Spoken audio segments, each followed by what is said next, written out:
Il est bientôt temps de remplir la déclaration d'impôt et plus que jamais, tu t'es certainement dit que tu n'as pas envie de les payer parce que tu les trouves trop injustes et tu as peut-être également pris conscience qu'avec tes impôts, tu donnes ton consentement à ce gouvernement qui fait n'importe quoi et qui t'oblige à faire n'importe quoi.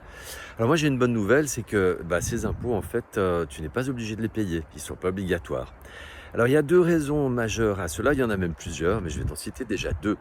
Dans la Constitution, tu regarderas en préambule, il est indiqué la Déclaration des droits de l'homme et du citoyen de 1789. Donc ça veut dire que ce document fait partie intégrante de la Constitution. Dans son article 14, ce fameux document, il est indiqué que les impôts ne sont pas obligatoires et que tu peux en choisir la répartition et la quote-part que tu souhaites payer, et même si tu veux les payer.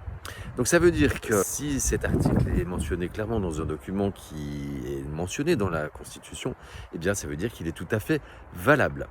La deuxième chose, c'est qu'il n'existe pas de loi proprement parlée pour obliger un citoyen ou une personne à payer des impôts. Je te mets des liens en description qui t'indiqueront plus en détail tout ça.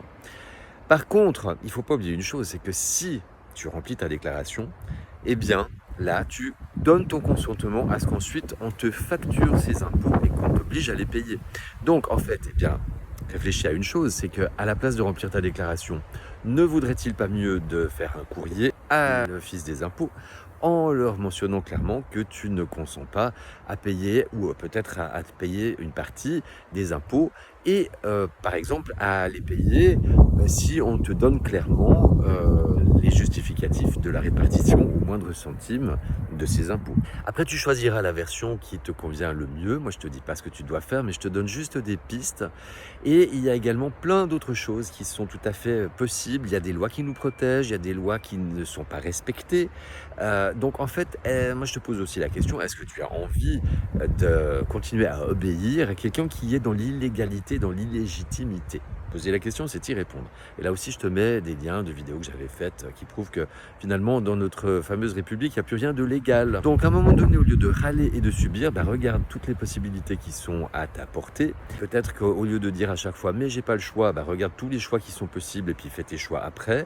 Regarde aussi, inspire-toi de ceux qui ont fait d'autres choix et tu verras que, en fait, c'est la peur qui te retient à chaque fois et que cette peur, eh bien, elle peut être transcendée. Courir un risque n'est pas courir un danger et que, en fait, eh bien, à chaque fois, c'est comme dans un sport, hein, quand tu surmontes tes peurs, tu vas chaque fois plus loin. Voilà, et je te souhaite une bonne continuation, belle journée à toi. Les petits pas sages, passage.